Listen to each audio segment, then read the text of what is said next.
Harga pakan tersebut ya, itu setelah diakumulasi itu jatuhnya sekitar 1.225. Jadi untuk per kilonya 1.225 rupiah, itu kalau per tonnya berarti 1.225.000.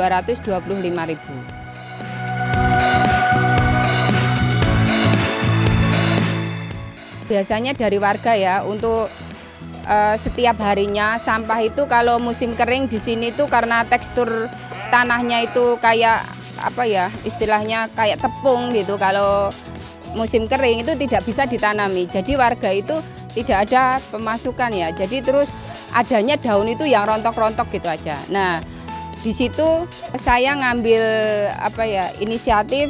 Oh, ini kayaknya bisa untuk pakan ternak saya. Jadi saya ada istilahnya timbal balik ke masyarakat. Jadi masyarakat yang punya daun-daunan, dan rata-rata kalau di kampung itu semua punya daun-daunan, itu dikumpulin di karung, nanti kita beli seharga 1.500 per kilo. Itu nanti mungkin sampai mbah-mbah aja yang istilahnya tidak produktif itu bisa apa ya, menyapu halaman dan sebagainya, dikumpulin nanti seminggu sekali dapat misalnya 20 kilo satu karung. Nah, itu bisa udah dapat uang sekitar untuk 10 kilonya 15.000, 20 kilo udah dapat 30.000. Itu bisa buat beli telur seperti itu, buat beli lauk lah gitu.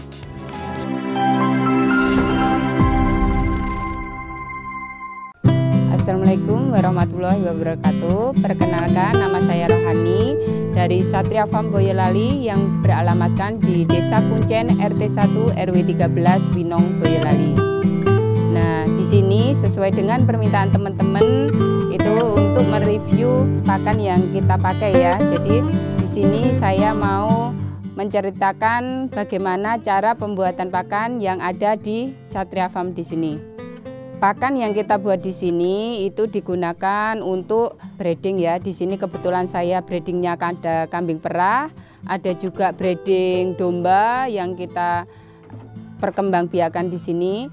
Nah, di sini itu juga kita ada beberapa jenis-jenis lain seperti kayak bur, seperti jenis domba silangan kayak merino, terus domba Garut, ada juga domba-domba yang lain. Tapi di sini intinya kita bikin pakan untuk pakan breeding ya. Jadi semua untuk perkembangbiakan, jadi untuk diperanakkan seperti itu. Untuk bahan-bahannya diantara lain ada rumput. Nah, rumput itu kita beli dari warga sekitar Rp400 ya. Jadi Rp400 itu udah sampai sini. Nah, terus ada juga biasanya kita pakai daun kering. Dan kita memakai sampai 50% ya. Jadi untuk jenis serat sendiri, kalau tidak ada bahan lain kita pakai 80% untuk rumput. Tapi kalau ada bahan lain atau mungkin rumputnya kurang, kita pakai cuma 50%. Terus 10% kita pakai daun kering ya. Jadi daun kering ini kita pakai 10%. Terus dengan harga per kilonya dari warga itu 1.500 per kilo.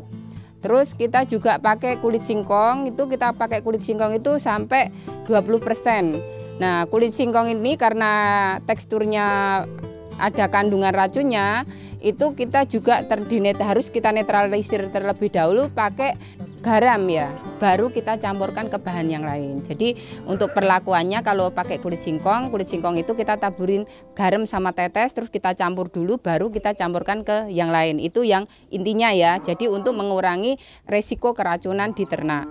Terus yang bahan yang lain lagi kita ada bekatul, itu karena kita pakainya perah, kita pakainya bekatul jagung. Kenapa? Karena di situ kita ingin ternak kita itu ada apa ya, serpihan jagung-jagungnya gitu lah. Nah, itu sebagai sumber energi. Nah, di situ kita pakai bekatul jagung biasanya sampai 10%. Terus kita juga pakai bekatul biasa ya, bekatul padi itu sekitar 10% juga. Bisa digantikan dengan konsentrat yang minimal PK 12 kalau di kita.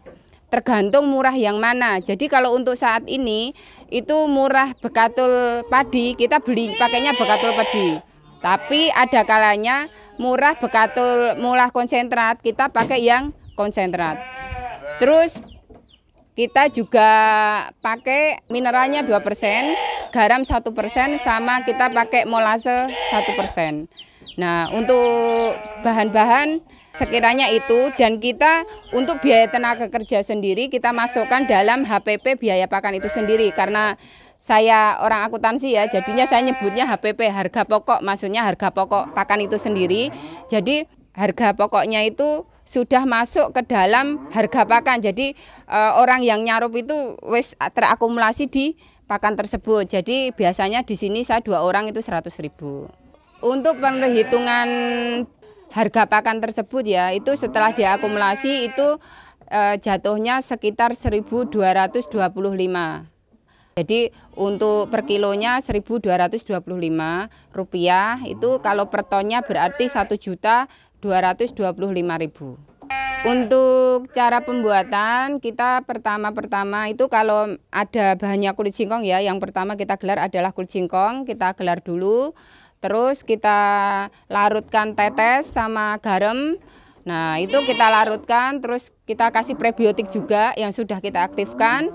Nah, di situ tetes sama garam itu kita ambil separuh ya, terus kita tuangkan ke kulit singkong. Jadi kita ratakan, terus kita carup. Nah, setelah itu kita yang rumput yang sudah kita chopper kita gelar di atasnya kulit singkong tersebut. Nah, baru setelah itu kita ratakan, terus kita atasnya lagi kita tambah daun kering yang udah kita bikin itu, kita ratakan juga. Setelah itu baru kita kasih bekatul. Nah, kasih bekatul, baru setelah kasih bekatul kita kasih tetes lagi sama garam yang sisanya tadi. Nah, terus setelah itu nanti kita kasih juga mineral kita taburkan juga. Nah, setelah itu baru kita carup, kita aduk jadi satu, kita masukkan drum, terus kita padatkan ya. Jadi usahakan padat dan rapat gitu. Nah, setelah itu kita padatkan, kita simpen 2 kali 24 jam. Baru kita pakai untuk jika bahan tersebut memakai kulit singkong, tapi jika tidak ada kulit singkong, kita bisa pakai 1 kali 24 jam. Itu kalau di farm kita.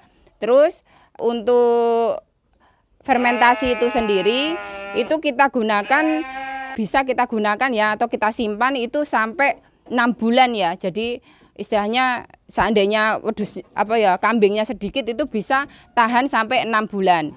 Dan kalau fermentasinya itu kering atau banyak bahan keringnya itu bisa disimpan, kita biasanya sampai 1 tahun gitu bisa. Jadi untuk yang teman-teman ternaknya sedikit jangan putus asa. Kalau kita bisa memanajemen pakan, misalnya ternaknya sedikit kok bikin pakannya kebanyakan, itu nggak mubazir gitu. Nah, untuk fermentasi yang jadi itu biasanya baunya harum ya, jadi wangi tape, terus daunnya itu berubah jadi kayak keemasan dan tidak panas. Nah, itu kalau kita buka tongnya ternyata panas, itu berarti ada yang bocor atau ada yang salah. Kalau kita tidak punya tong untuk penempatannya, kita bisa menggunakan misalnya plastik terus ditaruh di karung, tapi ya itu resikonya kadang bocor seperti itu. Untuk hasil breedingannya ya selama kita jalani tidak ada masalah ya. Jadi kadang ada isu ibaratnya makan fermentasi itu begini-begini, tapi yang saya jalani sendiri untuk selama ini dari awal saya beternak sampai sekarang itu saya pakainya pakai fermentasi dan tidak ada masalah. Kenapa saya pakai fermentasi? Agar ramah lingkungan ya, karena sekitar saya itu padat penduduk dan istilahnya kalau pakan itu tidak pakai fermentasi itu amoniaknya biasanya udah merebak ya, jadi banyak komplain tetangga gitu. Karena pakai fermentasi jadi bisa sedikit mereda amoniak dari ternak saya gitu. Terus untuk ternak itu sendiri saya juga ada domba itu yang 4 indukan, itu anaknya 9. Nah, kebetulan beranak sekali, beranak bareng-bareng 9 ekor, itu mati 2, sekarang alhamdulillah masih hidup, masih 7 ekor. Tapi ada kakaknya 2 ekor sebelumnya yang tidak terjual, jadi tetap totalnya masih 9 anakannya gitu. Ya, untuk biasanya dari warga ya, untuk setiap harinya sampah itu kalau musim kering di sini tuh karena tekstur tanahnya itu kayak istilahnya kayak tepung gitu. Kalau musim kering itu tidak bisa ditanami, jadi warga itu tidak ada pemasukan ya. Jadi terus adanya daun itu yang rontok-rontok gitu aja. Nah, di situ saya ngambil inisiatif. Oh, ini kayaknya bisa untuk pakan ternak saya. Jadi saya ada istilahnya timbal balik ke masyarakat. Jadi masyarakat yang punya daun-daunan, dan rata-rata kalau di kampung itu semua punya daun-daunan, itu dikumpulin di karung, nanti kita beli seharga 1.500 per kilo. Itu nanti mungkin sampai mbah-mbah aja yang istilahnya tidak produktif itu bisa menyapu halaman dan sebagainya, dikumpulin nanti seminggu sekali dapat misalnya 20 kilo satu karung. Nah itu bisa udah dapat uang sekitar untuk 10 kilonya 15.000, 20 kilo udah dapat 30.000. Itu bisa buat beli telur seperti itu, buat beli lauk lah gitu. Untuk peternak yang istilahnya kesulitan bahan pakan ya, sebenarnya untuk pakan apa saja itu bisa kita kreasikan atau bisa kita pakai ya, selagi pakan tersebut mungkin kalau bahannya keras ya kita bagaimana biar teksturnya itu bisa jadi kayak seperti di tepung atau sebagainya, itu bisa dipakai. Terus kalau seandainya di situ kok banyakannya cuma daun kering ya, bagaimana bisa dimakan atau mungkin bisa dicacah dengan halus. Kalau mesin pencacah nggak bisa, mungkin bisa dengan cara saya difermentasi. Jadi ketika disajikan ke ternak itu tidak berhamburan kemana-mana. Jadi kalau seandainya dikasih makan daun kering itu, kalau langsung dikasih ke kotak makan itu biasanya kan langsung beterbangan ya, karena sifat ternak itu sendiri makannya milih-milih, jadi dihamburin kemana-mana. Itu kalau dikasihkan kering langsung mungkin ya doyan bisa aja, tapi resikonya kandang kita kotor, terus banyak yang terbuang dan tidak termakan.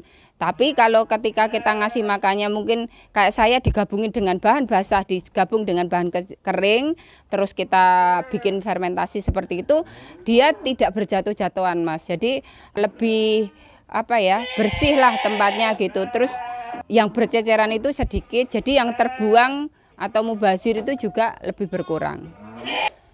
Jadi kesimpulannya di sini untuk kapasitas kita ya 150 ekor itu udah termasuk kita punya 2 sapi dan 1 kuda. Itu untuk 2 sapi dan 1 kuda itu makannya kira-kira hampir sama kayak 20 ekor kambing mungkin ya. Jadi makannya memang banyak banget.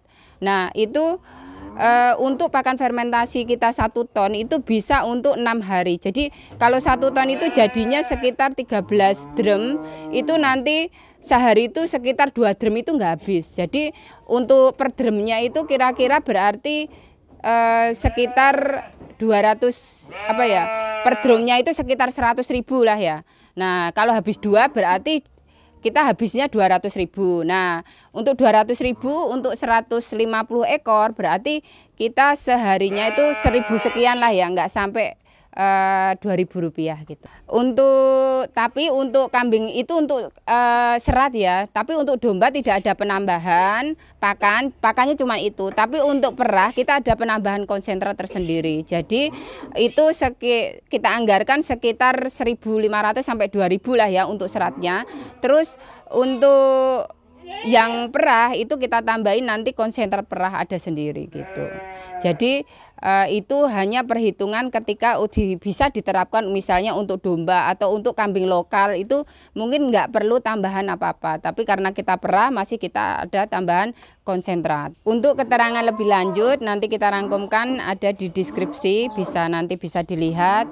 Dan mungkin buat teman-teman yang ingin membeli misalnya bakalan perah atau mungkin domba dan sebagainya, nanti bisa hubungin saya di nomor telepon 0812 1155 789. Terima kasih, mungkin itu dulu yang bisa saya sampaikan. Semangat untuk semua peternak Indonesia. Kalau kita ingin beternak, kita harus beternak dengan hati ya. Jadi harus dengan senang hati, kita dengan tulus insya Allah akan mendapatkan hasil. Salam peternak Indonesia, salam sukses selalu. Wassalamualaikum warahmatullahi wabarakatuh.